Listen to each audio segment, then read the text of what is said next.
of things I want to talk about, but I don't know how it will be received. And it's the other part of me, that says you need to just focus on what you want to say and like forget about the rest of it. And that's absolutely right. You can't focus on what people think because you'll never share it. And on that note, I think I should, and I will.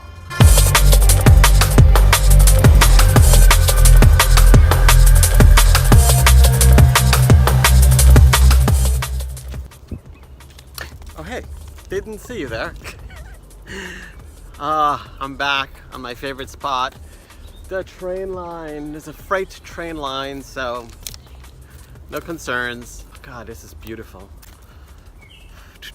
There are things I always want to talk about, but I feel, should I? Is that something that people want to hear about? And then, the other comments, besides I get a lot of positive messages, but I also get those messages where, they're half positive, and then you get, well, you're talking about something from the past.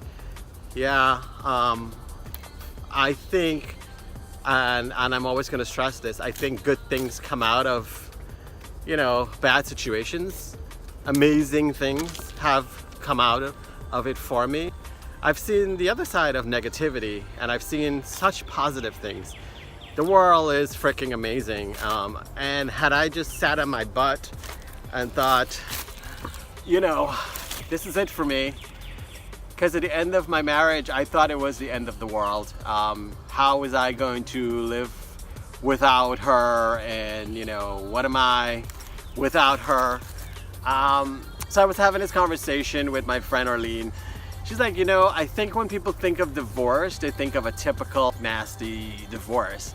But what they don't know is a Shaun style kind of divorce. And she's like, you should talk about that, because that will change the way they look at things. And I thought, wow, that's an interesting way of looking at it. And I think she's right. To gain perspective on my story of how loud.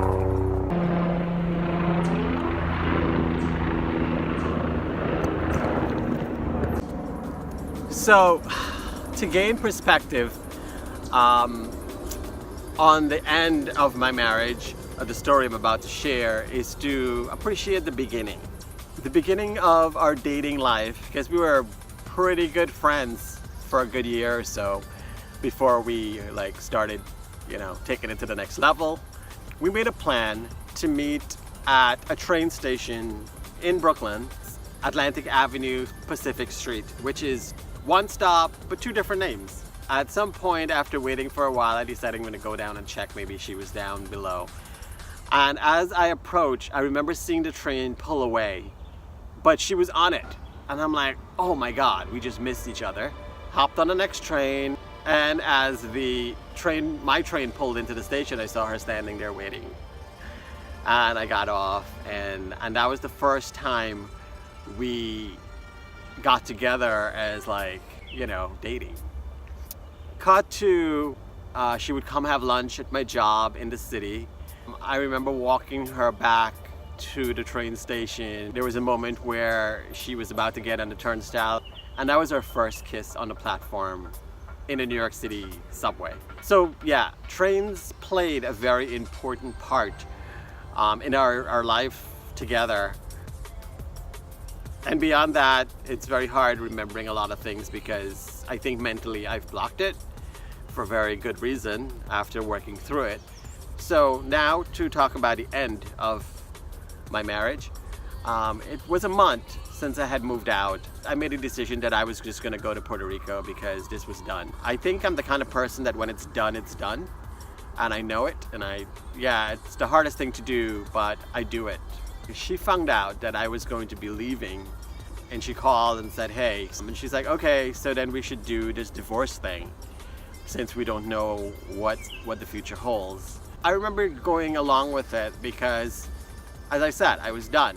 And I knew that I'm not really good at repeating things, and we had gone down this road before, and we just never took this leap. So anyway, she insisted that we meet and we sign divorce papers, but since I was going to be going to Puerto Rico, she wanted to get me everything I needed. So, she took me to the mall and wanted to buy me everything under the sun, like something we did regularly. Like we just went when we were going to go on vacation. She would just take me shopping for things that I needed. So it was like a regular day. We went to dinner to one of our favorite places. We had our favorite food. I remember that was the end of it. And then the next day she called and said, "Hey, I think we did it incorrectly. We need to reprint the divorce papers and do this again." And I'm like, "So let me get this straight. Do you want me to print out the divorce papers so you can divorce me?" And we laughed about it. But we ended up meeting each other again 2 days in a row, getting it notarized. And then she said, "I got you sneakers, but I think you need walking shoes. And did you lose your shades? You need shades." And at the end of the night, we were exiting the mall, and there was a little train. It's a kiddie train in the middle of the mall, and no one was on it. I jokingly said, "Oh my God, we should get on that." I wasn't really connecting anything, but maybe subconsciously I was. And I looked back at her, and she was in tears. But, I just went ahead and got the tickets, and we were laughing because it was so funny that we were getting on this train. I remember we laughed and we cried and we talked about, saying goodbye and how we're going to reconnect when we were more mature. And we hugged each other and said, "I love you." And it was just coming full circle is what it felt like. And not many people, get a chance to do that. And I think that was just an amazing way of saying goodbye. Just the way we had said hello to our relationship. And I should tell you, I think it was 18 years later that we were doing this. So it wasn't a drop in the hat by any means. This was half of my life, and even prior to us being together for 18 years, it was knowing her prior to that. We were friends for a good year and a half before that.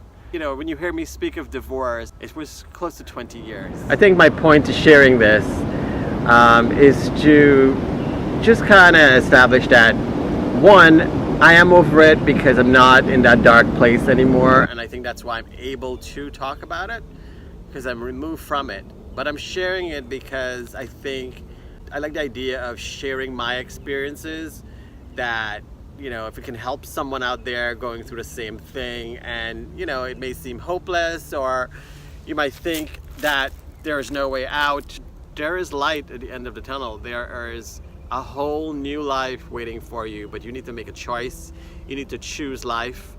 And down the line I will talk about that more, because I did have to choose, I think, between life and death. I think it's so important that you understand that divorce doesn't have to be that ugly, knockdown, drag out kind of thing. It could be respectful if you choose to. I remember it was a very specific moment. Her father was dying and he was given, X amount of time. And I made it a point to call every day to check in and make sure, she was doing well and the family was doing well. In reaching out, every conversation, the end of every conversation, she would somehow get angry, and there was, words. And I remember saying to her one day, "I'm calling you, but do you want to do this? Do you want to be that typical divorce, where it becomes nasty? Or do you want to remember that we were friends at one point and keep it respectful?" After that, I did notice something had changed. And it was not easy by any means. We didn't cut the strings and ran. We kept in touch. There were no rules made up. There were things that we still shared. We both agreed that when it was time, we would know. We let it happen.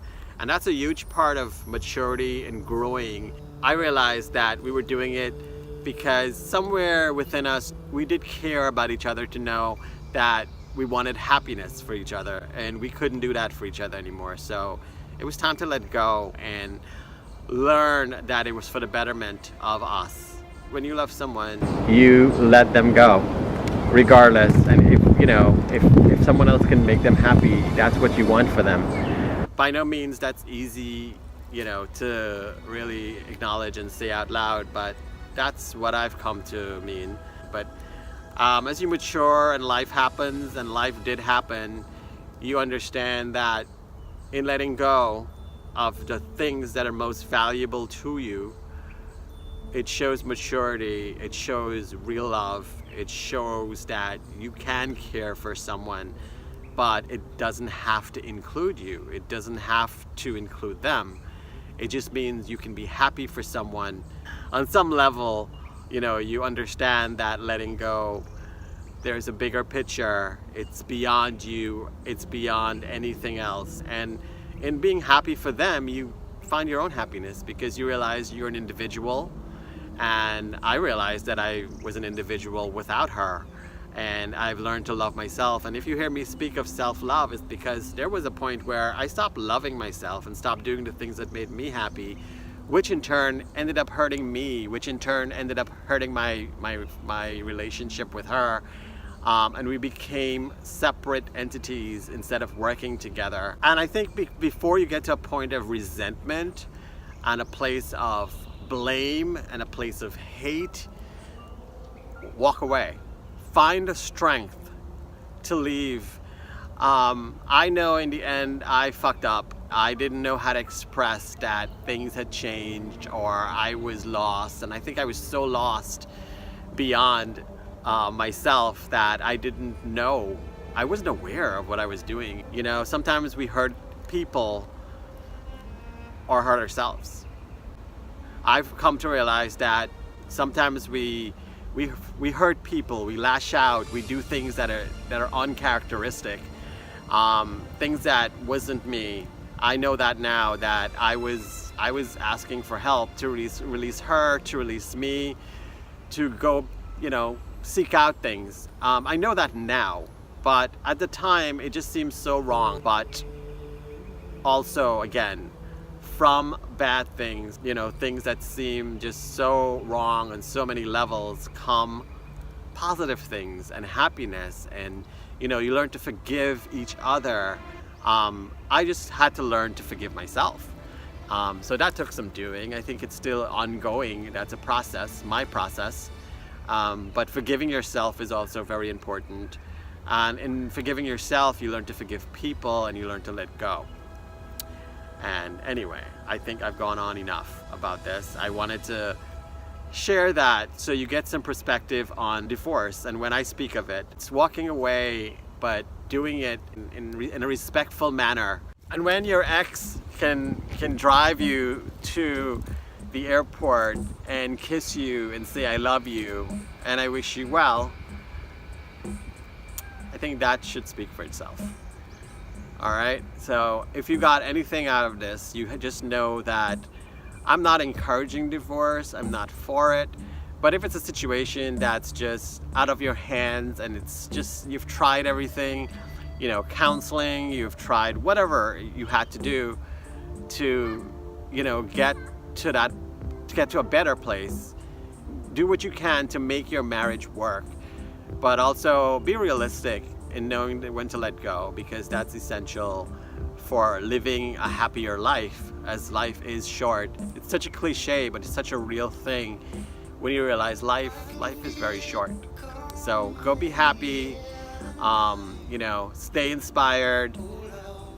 Whatever you do, if it's something that doesn't work for you, change it. That's also where all of this comes from. When I say that at the end of my vlogs, it's because it's coming from a real place. Hit me with a comment down below how you feel about me doing this, where this is going. If you're getting anything out of this, there's a chance of me doing this just for myself, but how do you really feel about it? Remember to hit the like button, subscribe, and share this. Thank you for the support, and God bless.